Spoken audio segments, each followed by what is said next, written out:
Now in the 3rd year of Hoshea, son of Elah, king of Israel, Hezekiah, the son of Ahaz, became king of Judah. He was 25 years old when he became king, ruling in Jerusalem for 29 years. His mother's name was Abi, the daughter of Zechariah. He did what was right in the eyes of the Lord, as David his father had done. He had the high places taken away, and the stone pillars broken to bits, and the Asherah cut down, and the brass snake which Moses had made was crushed to powder at his order, because in those days the children of Israel had offerings burned before it, and he gave it the name Nehushtan. He had faith in the Lord, the God of Israel, so that there was no one like him among all the kings of Judah who were before him. For his heart was fixed on the Lord, not turning from his ways, and he did his orders which the Lord gave to Moses. And the Lord was with him, he did well in all his undertakings, and he took up arms against the king of Assyria and was his servant no longer.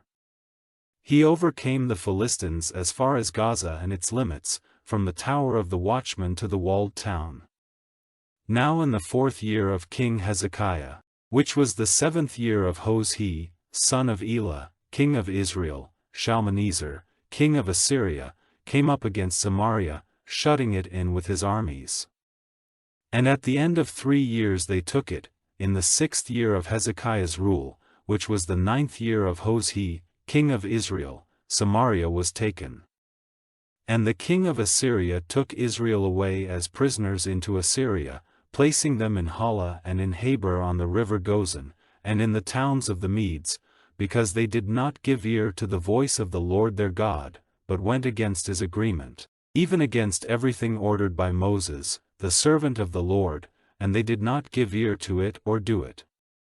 Now in the 14th year of King Hezekiah, Sennacherib, king of Assyria, came up against all the walled towns of Judah and took them.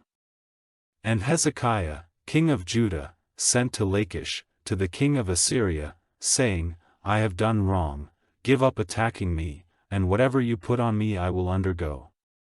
And the payment he was to make was fixed by the king of Assyria at 300 talents of silver and 30 talents of gold. So Hezekiah gave him all the silver in the house of the Lord, and in the king's storehouse. And at that time Hezekiah had the gold from the doors of the Lord's house, and from the door pillars plated by him, cut off and gave it to the king of Assyria. Then the king of Assyria sent the Tartan and the Rabsaris and the Rabshakeh from Lachish to Jerusalem, to King Hezekiah, with a strong force. And they went up and came to Jerusalem, and took up their position by the stream of the higher pool, by the highway of the washerman's field.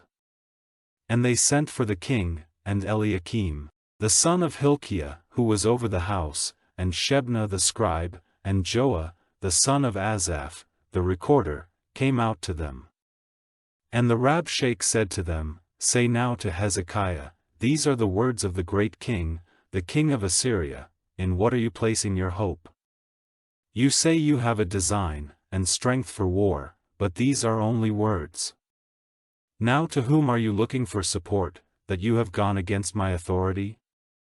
See, now, you are basing your hope on that broken rod of Egypt, which will go through a man's hand if he makes use of it for a support, for so is Pharaoh, king of Egypt, to all who put their faith in him. And if you say to me, Our hope is in the Lord our God, is it not he, whose high places and altars Hezekiah has taken away, saying to Judah and Jerusalem that worship may only be given before this altar in Jerusalem? And now, take a chance with my master, the king of Assyria, and I will give you 2,000 horses, if you are able to put horsemen on them. How then may you put to shame the least of my master's servants? And you have put your hope in Egypt for war carriages and horsemen. And have I now come up to send destruction on this place without the Lord's authority? It was the Lord himself who said to me, Go up against this land and make it waste. Then Eliakim, the son of Hilkiah, and Shebna and Joah said to the Rabshakeh, Will you kindly make use of the Aramean language in talking to your servants, for we are used to it, and do not make use of the Jews' language in the hearing of the people on the wall. But the Rabshakeh said to them, Is it to your master or to you that my master has sent me to say these words? Has he not sent me to the men seated on the wall? For they are the people who will be short of food with you when the town is shut in. Then the Rabshakeh got up and said with a loud voice in the Jews' language, Give ear to the words of the great king, the king of Assyria. This is what the king says, Do not be tricked by Hezekiah, for there is no salvation for you in him. And do not let Hezekiah make you put your faith in the Lord, saying, The Lord will certainly keep us safe, and this town will not be given into the hands of the king of Assyria. Do not give ear to Hezekiah.